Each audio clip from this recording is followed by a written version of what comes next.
सीता, सीता, मेरी बच्ची, मेरी बेटी। देखिए क्या हो रहा है। सकल सुख संपत्ति, माता पिता सबको त्याग कर मेरा राम वनवास करने जा रहा है। तुझे कैसे समझाऊं मेरी बच्ची, ये कैसी प्रलय की घड़ी आ गई है। पति को विदा करने का समय आ गया है मेरी बच्ची। मैं सब सुन चुकी हूँ, मैं सब जान चुकी हूँ सीता, इसलिए मैं अभी आपसे विदा मांगने आई हूँ। विदा? कहाँ जाएगी? जनकपुर अपने पिता के पास? नहीं नहीं मेरी बच्ची, मैं अकेली रह जाऊंगी। मुझे छोड़ के मत जा, मुझे छोड़ के मत जा। तू मेरे पास रहेगी, तू मेरे पास रहेगी। मैंने जनकपुर जाने के लिए नहीं कहा माता जी। जब मैं डोली में बैठकर विदा हो रही थी तब माँ ने कहा था, अब जनकपुर से तेरा कोई नाता नहीं रहा। मैं तो अपने स्वामी के साथ वन जाने के लिए आपसे विदा मांग रही हूँ। वन? तू वन जाएगी? हाँ, जाइए जाएंगे। सीते, ये तुम क्या कह रही हो? वन में साथ जाने का अर्थ जानती हो?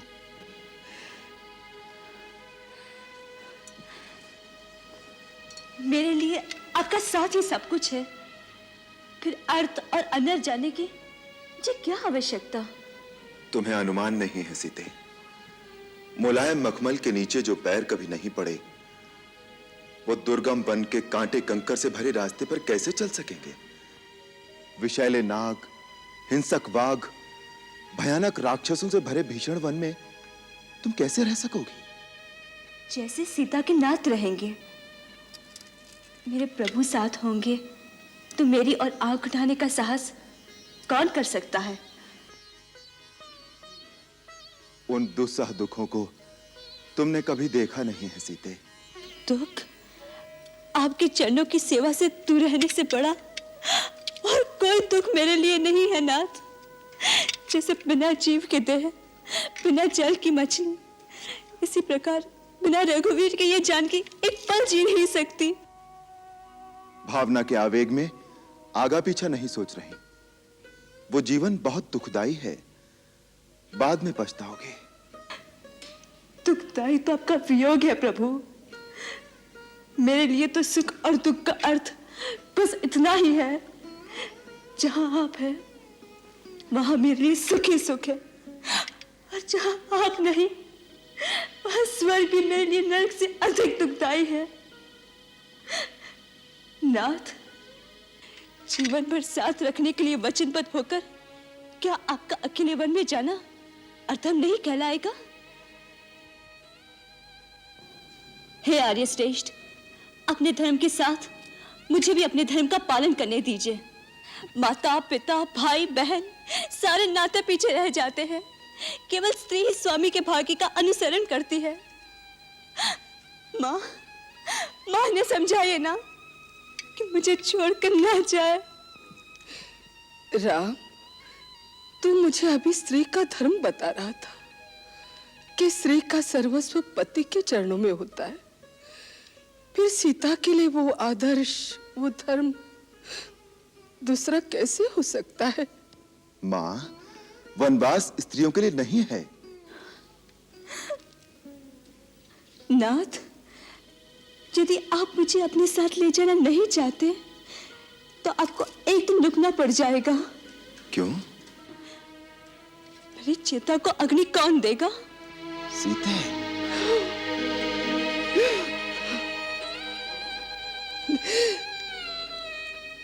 ये ठीक कह रही है राम। अगर सीता के प्राणों की रक्षा चाहते हो तो इसे अपने साथ ले जा।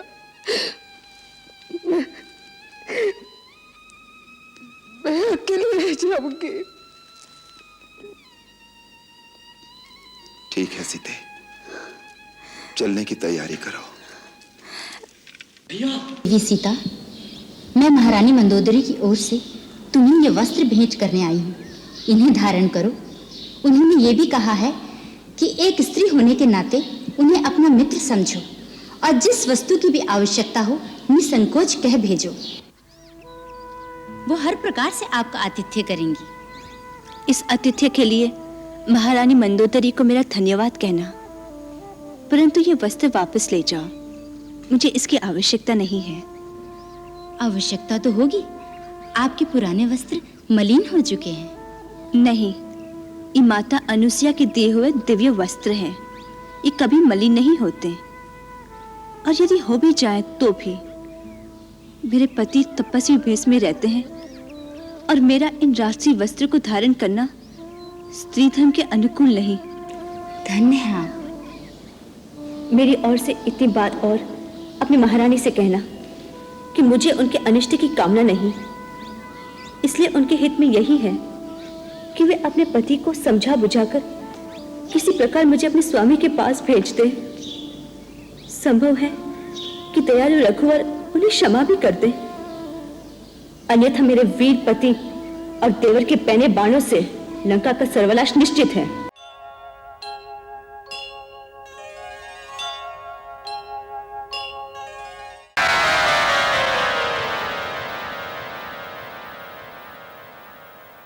श्री राम जय राम, जय जय राम। श्री राम जय राम, जय जय राम। श्री राम जय राम, जय जय राम।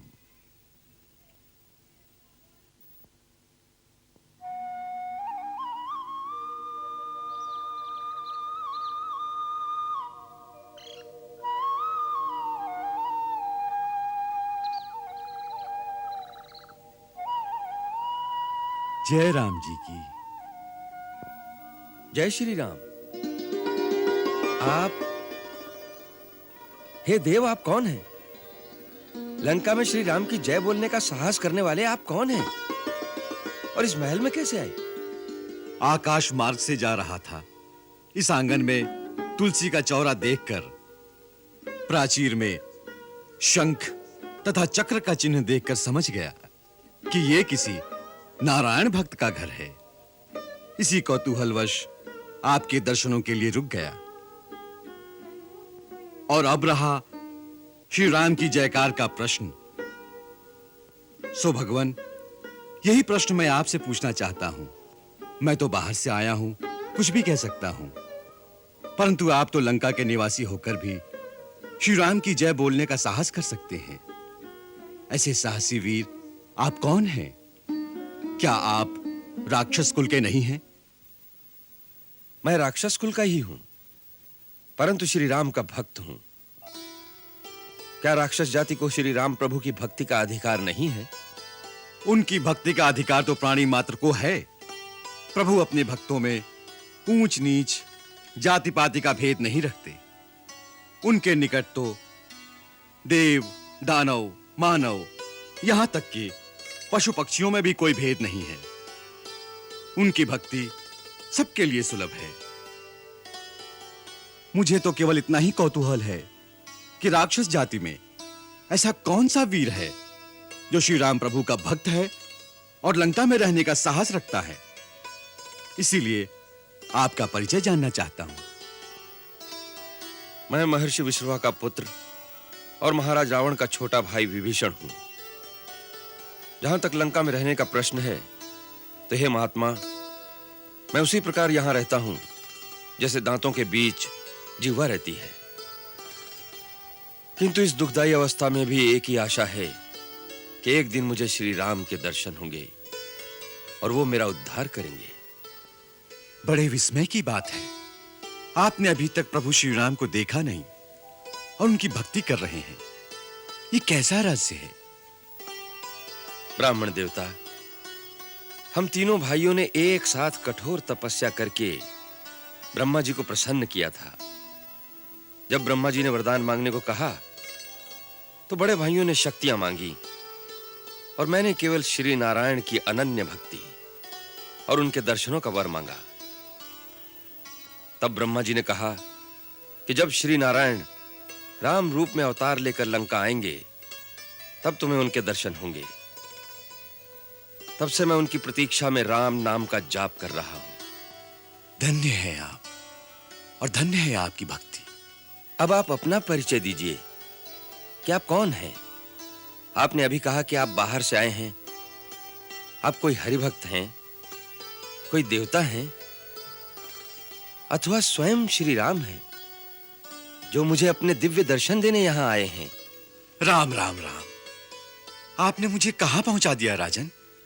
मैं तो एक अधम से अधम व्यक्ति हूं, एक ऐसे कुल का हूं जिसका प्रातः नाम लेना भी अशुभ माना जाता है। मेरा ये छद्म वेश है, मेरा असली रूप वानर का है। मेरा नाम हनुमान है। प्रभु श्री राम की उदारता देखो, मुझ जैसे सद्बुद्धिहीन व्यक्ति को भी अपना सेवक बना लिया, और सेवक पर तो उनकी विशेष प्रीति रहती है। सो हे विभीषण, प्रभु श्री राम के अनुग्रह पर सदा विश्वास रखना चाहिए, तभी जीव अपने कर्तव्य पथ पर अडिग रह सकता है। हे हनुमान, आपके इस गूढ़ उपदेश से मेरी भक्ति स्थिर और चित्त शांत हो गया है।